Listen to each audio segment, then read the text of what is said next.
Breathe a sigh of relief. Welcome back to the new vlog this week. This week, though, we're going to look at some things that aren't necessarily as in the popular realm right now as they used to be. Now, I know right now ghosts are really popular, UFOs kind of on the fringes, alien abductions and whatnot, and psychical research, for whatever reason, is actually quite far away. We're kind of amused by psychics, but as far as actually applying them, we really don't give much thought to that. So I want to talk a little bit today about the psychical research that has been done. Now I should first point out for this vlog for you guys that I'm actually drawing most of this information from this book here, Psychic Explorations by Dr. Edgar Mitchell.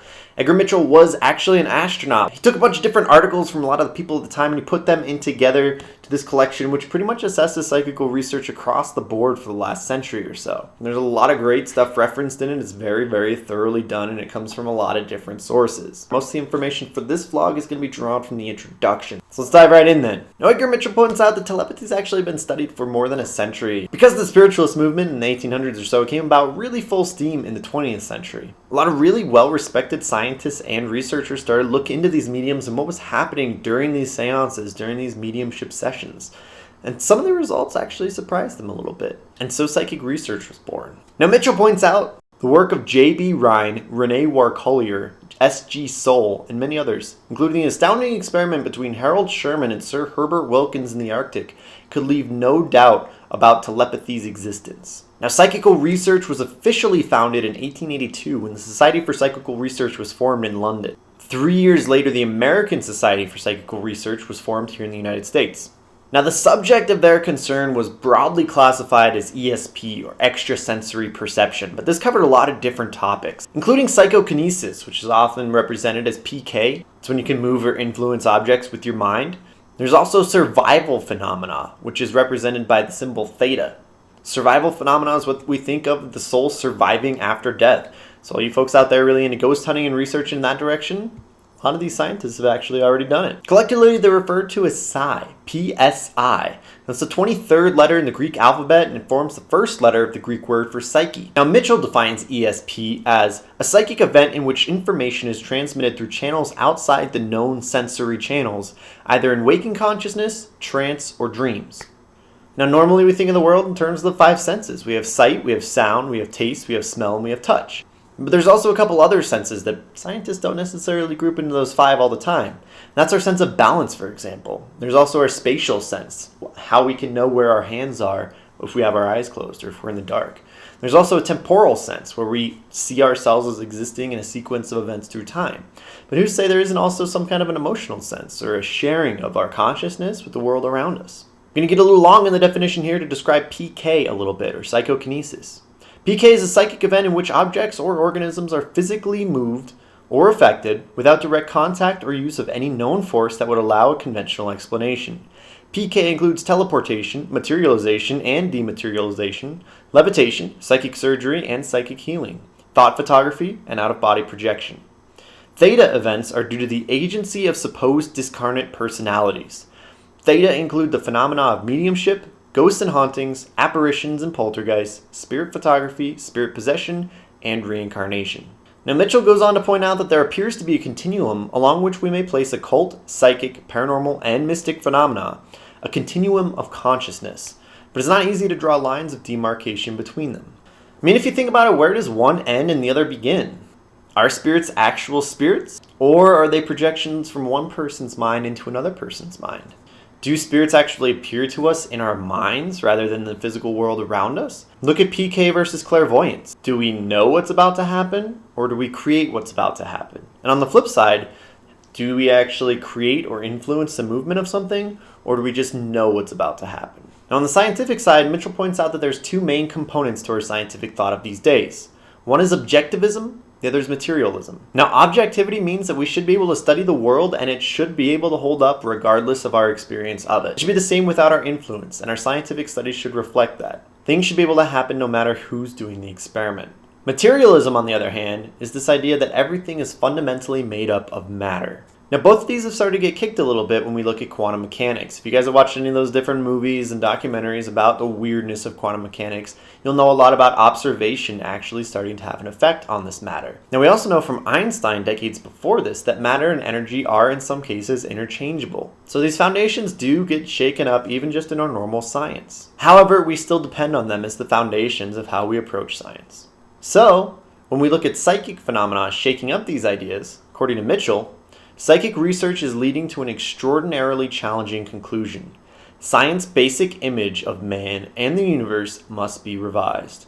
Science will have to divest itself not only in some deeply cherished facts, but also of its philosophic foundations, the whole intellectual outlook upon which our present civilization is based. And this is a big deal. If we find that psychical research holds up, which I'll get to in a second, our consciousness, our minds might actually have direct interaction with the world around us, which would change everything. Now, in no ways is this an attack on science. It's not a revolution, it's a revelation. This is science. This is how science works. Science is constantly updating to new facts and new realizations. Now, unfortunately, though, science is a framework that we've established for the past couple of centuries. And so when you have something that radically doesn't fit the framework, it's going to be a lot harder to be accepted. And we've seen this. Psychical research has been going on for the past number of decades, but it's still not commonly accepted in the popular science. But let's start to look at the support for it. Psychical research isn't just something that people like ghost hunters have been doing for a long time now. Real scientists have been in real laboratories across the country, working for real universities, and they found real results.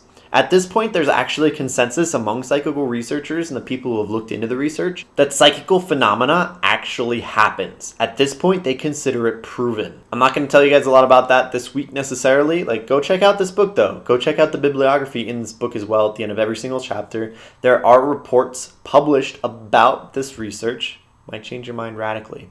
Mitchell points out, the only possible bias for rejecting the evidence of psychic research is prejudice and diehard stubbornness born of insecurity. He's essentially saying that the facts are there, and if you want to reject that, you're doing it for the wrong reasons. S.G. Soule of London University at the time in 1973 writes, "It would be interesting to meet the psychiatrist or psychologist who has perused every single page of the 49 volumes of the Proceedings of the Society for Psychical Research and who remains a skeptic.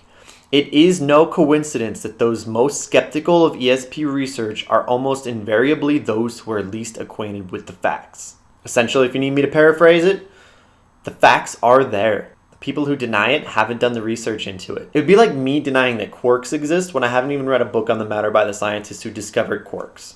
Now, the only thing that's left, though, is this idea of fraud. It's kind of like, well, if these facts do exist, then the scientists must be faking them. Now, H.J. Eysenck, head of the Department of Psychology at Maudsley Hospital in London, answers the charge of fraud like this. "Unless there is a gigantic conspiracy involving 30 university departments all over the world and several hundred highly respected scientists in various fields, many of them originally hostile to the claims of psychic researchers, the only conclusion the unbiased observer can come to must be that there are people who obtain knowledge existing either in other people's minds or in the outer world by means yet unknown to science." Dr. Montague Ullman, the Maimonides Medical Center in Brooklyn, New York, says, "If the only answer to the vast amount of solid experimental evidence is incompetence or fraud on a global scale by men with credentials equal to those of their scientific peers working in academic surroundings and whose work extends historically in time over at least 3 generations, then the adherents of this position would seem to have adopted a stance that is even more difficult to defend than the psi hypothesis. In fact, it would seem to represent a last-ditch stand. In short, the bankruptcy of the critical effort." Essentially saying that if after this much fact, after this much hard work done by these scientists, and it's still denied, people are just being completely ignorant of the facts.